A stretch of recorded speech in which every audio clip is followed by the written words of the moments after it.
All right. So what is macro?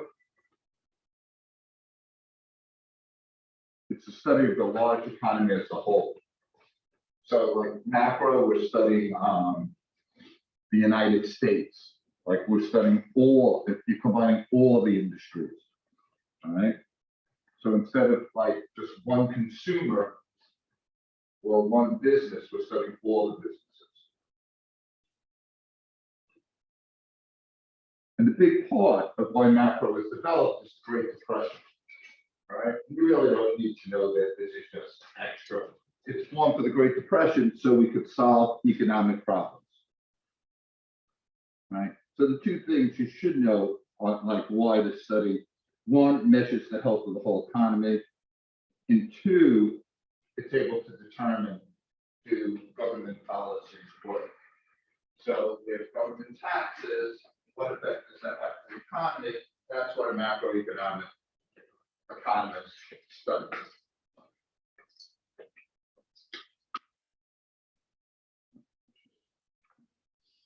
All right. So all countries have these three major economic growths.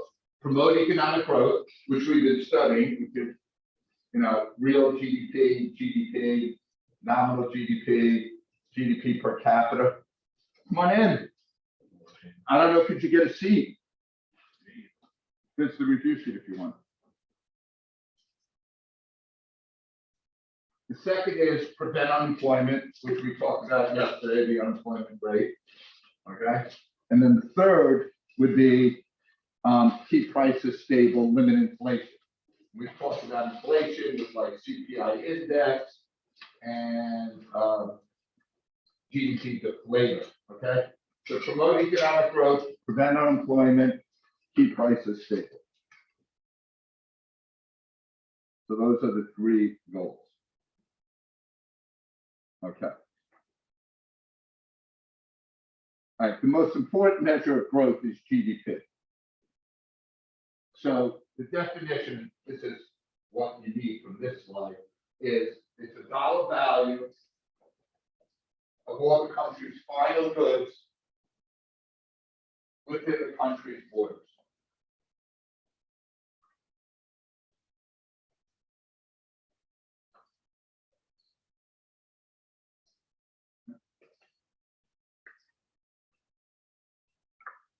So dollar value measured in dollars. Final goods, remember, not intermediate goods. And the best way to think of it as a final good, what is sold to the consumer? Everything along the line doesn't count. So if I'm selling it, if Domino's is buying sauce and cheese, that doesn't count as a final good. The pizza sold to the consumer is the final good. If you buy sauce from a store, then it's the final good because you're the consumer. Okay. And then it's usually within 1 year, but they'll give you a time period. Okay, this is just the percentage change. Anytime, like they want to compare GDPs from 1 year to the other. We get it a lot in the inflation category. Year 2 minus year 1 over year 1 times 100. So that could be percentage change in GDP. Anytime you see inflation rate, man, that formula should just go flying into your head. Year 2 minus year 1 over year 1 times 100. While I'm thinking it for both of you, even though tomorrow's the FRQ, I would look at all the practice questions on, I would almost do the practice test, because the FRQ is going to basically be like 5 multiple choice questions put together, because there's no graph, right? So it's going to be like, figure out the unemployment rate, and I think if you do the practice test, you'll be in good shape for that. All right, what is economic growth? It's an increase in real GDP over time. Okay. And the best thing to determine economic growth is real GDP per capita. And that's just real GDP over population.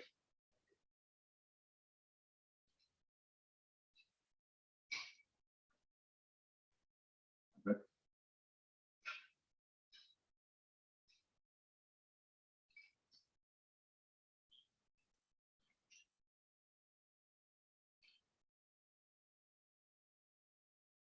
You guys good? All right. What is not included in GDP? Intermediate goods. We talked about, no multiple counting, only final goods, goods sold to the consumer. All right. So a radio that Ford buys and puts in a car, the car is the final good. That is what's included in GDP. Non-production transactions, no stocks and bonds. Okay. Used goods, not in there. Why? Because the used goods counted the first time, right? When we sold them new. And nothing illegal. Okay. So like under the table, like cash paid, or, and even though this says unpaid work, which wouldn't be illegal, but anything you do for your household is not part of GDP. Okay, and I put household goods. Transfer payments are also not included. Just remember, transfer payments would be Social Security, unemployment, welfare, the whole COVID, okay, and then outside different countries. I would have to say, like on multiple choice, this definitely has to be a question of what's not included. All right, so we use the expenditures approach. But remember, expenditures equal income. So every dollar spent is a dollar earned. So if spending goes up, which is expenditures, then income's going to go up. Spending goes down, income is going to go down. The four components: consumer spending, I think you know, investments. I like to think of investments in three parts. One is businesses putting money back. So businesses buying machines, pencils, computers. The second, inventory. Like a Ford does not sell a 2021 Ford, they put it in inventory and it counts as GDP. And the third, new homes.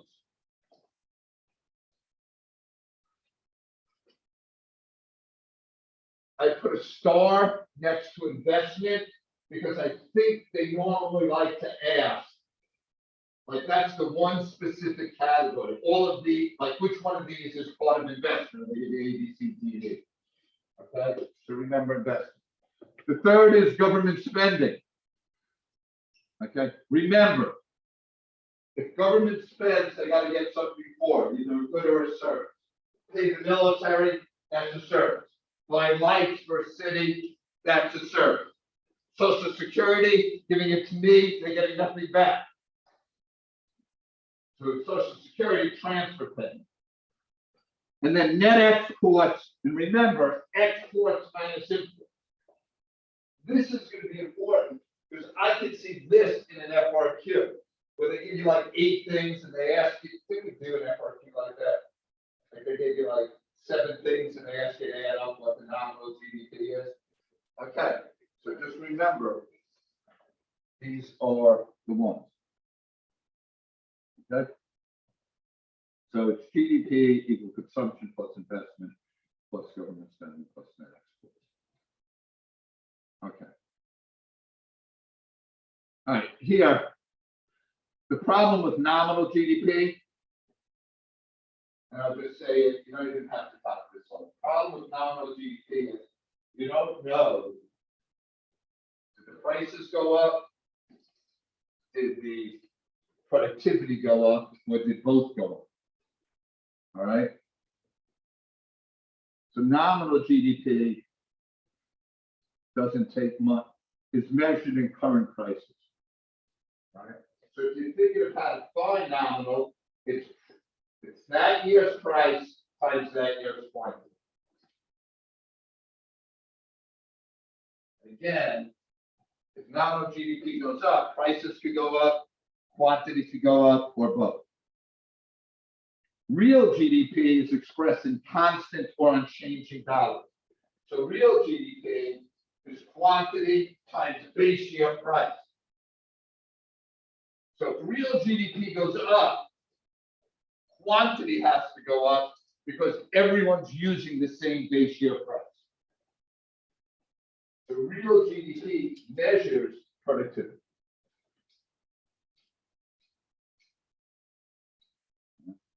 And here it says the real GDP is the best measure of economic growth. And again, I think I hit it earlier, it's real GDP per capita is probably the best. Okay. Now, there's kind of two ways to find real GDP, right? There's price, I mean base year price times quantity. And then there is, remember on that FR2 we did, there's filling in the GDP deflator formula, right? Having the GDP in the nominal and solving for X.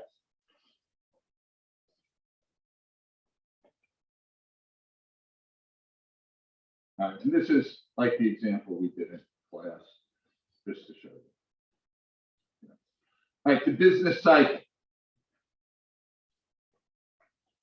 All right, so you have it in your notes yesterday, right? Here's what I think you need to do if you don't want to write. You need to know the peak inflation. So high inflation, low unemployment.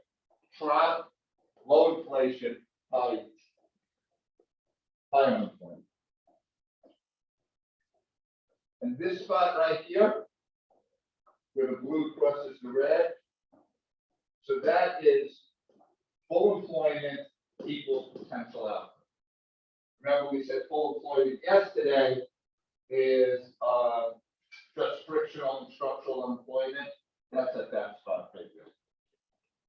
That's pretty much all you need to know. And that a recession is a 6-month period of declining real GDP.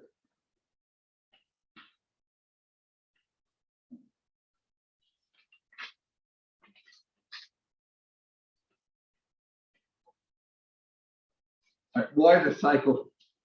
I don't really know what I was getting at there. Why does the cycle fluctuate? It fluctuates because, like, the Fed and the government manipulate the economy, I guess was what I was trying to do. All right, we have unemployment.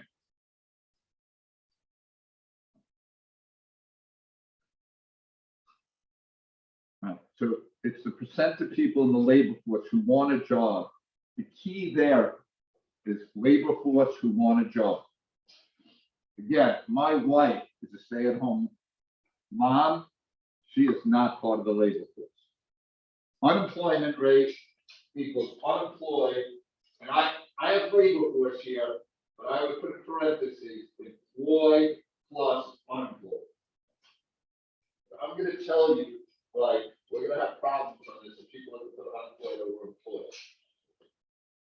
Employed plus unemployed times 100.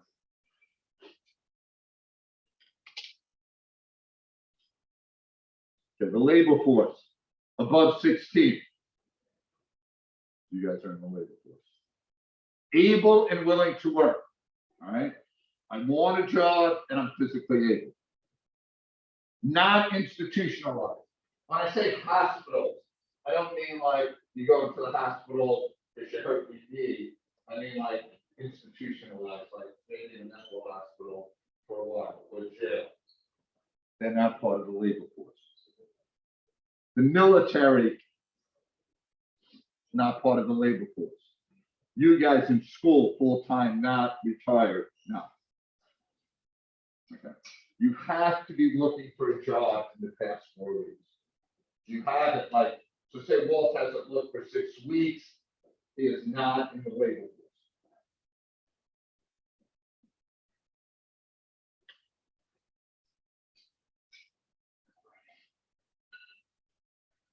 I think I took some photos so that's not true.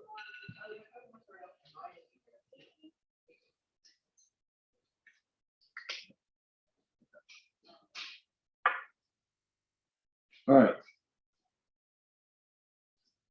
Labor participation rate. Okay. This is I would say I put a star and say There's gonna be a question on this. Labor force over adult population times 100. So the labor force, again. What's up?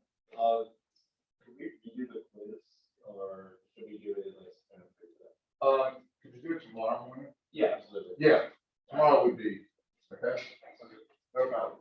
So labor force, again, unemployed plus employed over adult population times 100.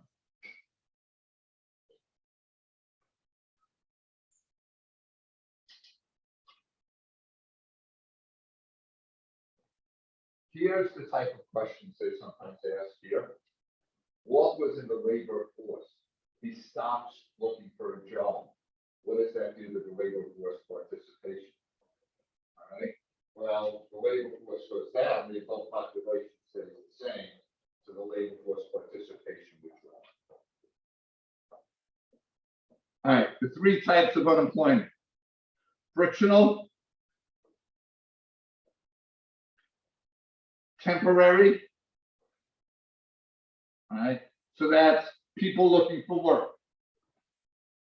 That's people quitting their job looking for a better job, people who are fired.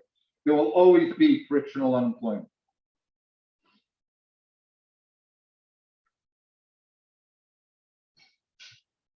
Seasonal unemployment goes under friction. All right, so Ian's a lifeguard, he's waiting for it to be warm. That's seasonal unemployment, that goes under friction.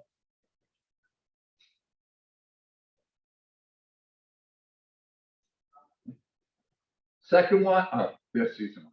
I had it separate. It's again still under friction. Oh, look at Santa. That must have been real. Oh, and I must have been really motivated this season.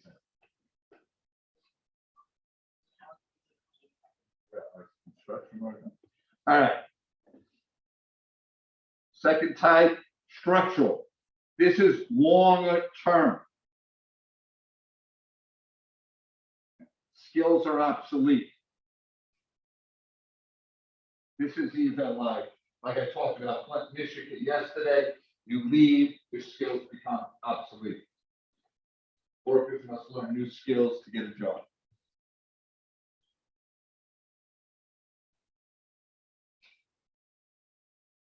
Carriage makers. Oh, I thought I had a carriage. All right, DCR repair. Now, this is more workers than there are jobs. So the supply of workers is greater than the demand for jobs.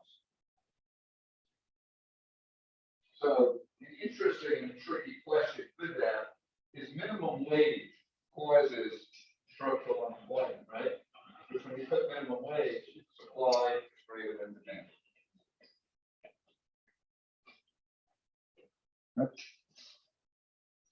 And then, I don't know, did I give the second one? Technological unemployment is part of structure. That's just technology replacing people.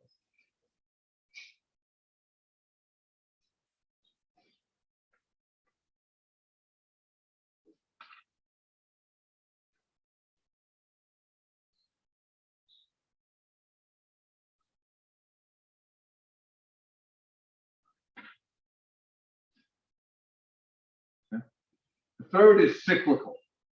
All right. This is unemployment due to bad results in the economy. So this is people getting laid off their jobs because the demand for their products is down.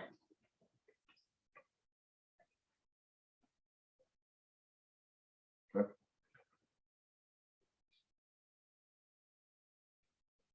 This is the only one that's kind of, the economy is bad. That's why this occurs.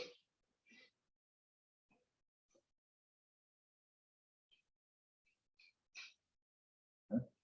All right, full employment. Right. This is the tricky one. Because in full employment, you always have frictional and structural unemployment. Right. And remember, like in the business cycle, that line is full employment. And I said, when you go here, so there is full employment, and that's the potential output. But full employment still has frictional and structural. Right? So full employment is frictional, structural, or no cyclical. All right, that's kind of the two ways they phrase it. I put a star next to this one too, because I think full employment, they like to test things that like are against the norm. Like people think full employment, everyone's working. No, there's going to be frictional and structural unemployment. Okay. And you can call it full employment or the natural rate of unemployment, either one.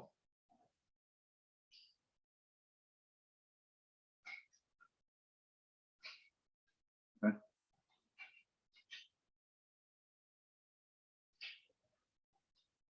All right. In other words, no cyclical.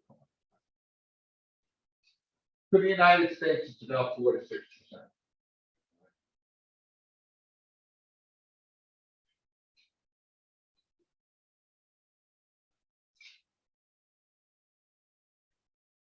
You guys good there? All right.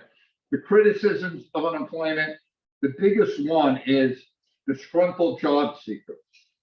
Because if you become discouraged and you stop looking for a job, you are now out of the labor force.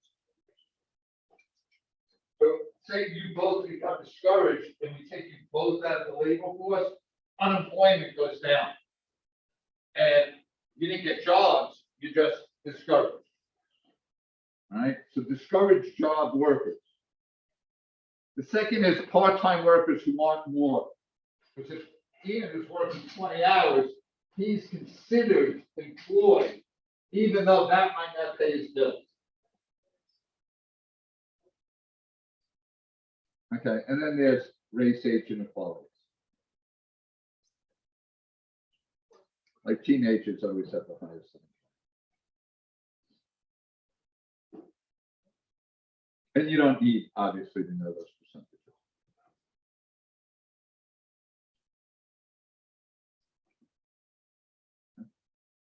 All right. Inflation, just a general rise of prices. So inflation isn't just gas is up. Inflation is almost price levels throughout the country. Not everyone, but most of them.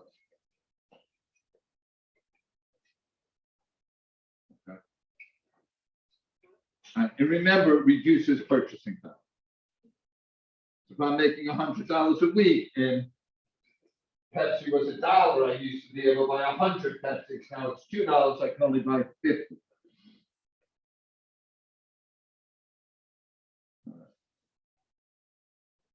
All right. So you got the CPI index. This is the most popular use.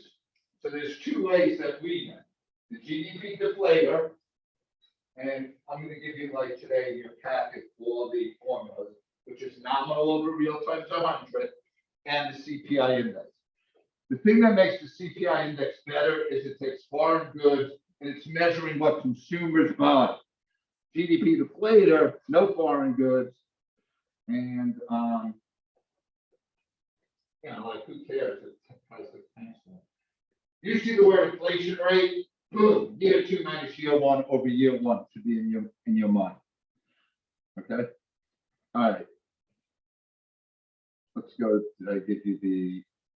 Here's the consumer price index. That's a basket of 300. Right. Base year GDP deflator, consumer price index always 100. Be wary of that, because sometimes they could say 1982, like the GDP is 100, and then they could ask you to figure things out against the base year without telling you exactly that that's the base year. So the base year for both of them is always 100. Okay. Current price of current basket over the base year basket times 100. That's the CPI index. Current over base year times 100. Now realize the basket is the same for both of them. It's just the prices that differ. And that tells you the inflation. And there is like the two product economy. So if the base year there is 20, we go 25 over 20, and that would be 125. Okay. All right, is inflation good or bad?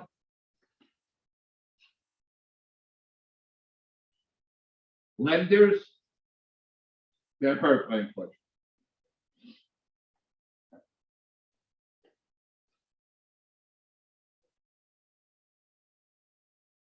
People with fixed incomes, savers. And then health, debtors, because I'm paying back less valuable money, and businesses where the price. Now, yesterday, or in the book, the chapter that I covered, it said indexation.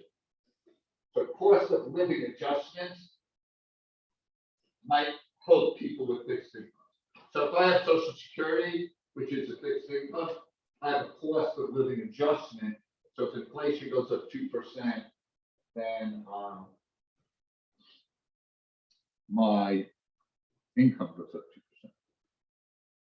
2%. Yeah, people who are unaffected, sometimes I don't realize, people with salaries and pensions that have cost of living adjustment. Okay. And that's also called indexation. Like cost of living adjustment or indexation.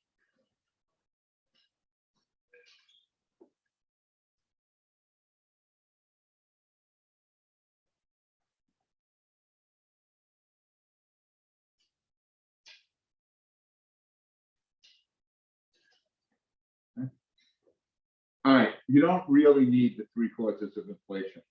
You don't need to know that till next unit. Just trying to get ahead. But you do need to know the real interest. Real interest rates are purchasing power. Nominal interest is what the bank, or in the problem, I'm loaning Ian $100 at 7%. 7% is nominal. Okay. The bank gives Walt a $5,000 loan at 4%. 4% is nominal. Just know one of the formulas, whichever one you're more familiar, nominal equals real plus expected. I would say there'll be 1 or 2 questions that you need to know. Here's something like, if real interest is increasing, it's good for the lender. If real interest is usually positive, so say, if I lend Ian $100 at 5%, so 5% is nominal. So it's nominal, 5% equals real, which would be F. Say inflation is 2%. All right. The real then is 3. That's good for me, the lender. All right. All right. And then this last thing, not the wave spiral. These are just goals. Like if you would know, unemployment 6 or less is okay for the United States. Inflation 1, 2. These are the goals. I would like, just if you just jot the good ones down, so you know if unemployment's higher than 6%, that's bad. If inflation's higher than 4%, that's bad. If GDP is less than 2.5, that's bad. You don't have to know the difference between worry and crisis.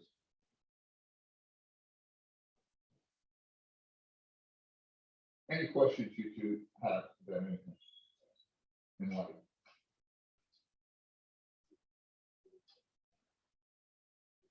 Right. But I'll be around tomorrow morning. We're going to do a practice FRQ on employment today, because we did one on the GDP. The FRQ has to be questions about GDP. And I'll be around tomorrow. Like I said, I would say. Can you pull my comment second for me instead of 8?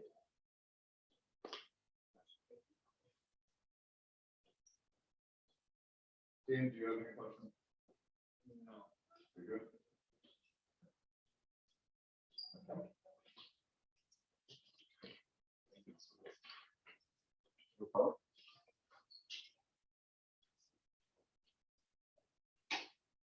If you go home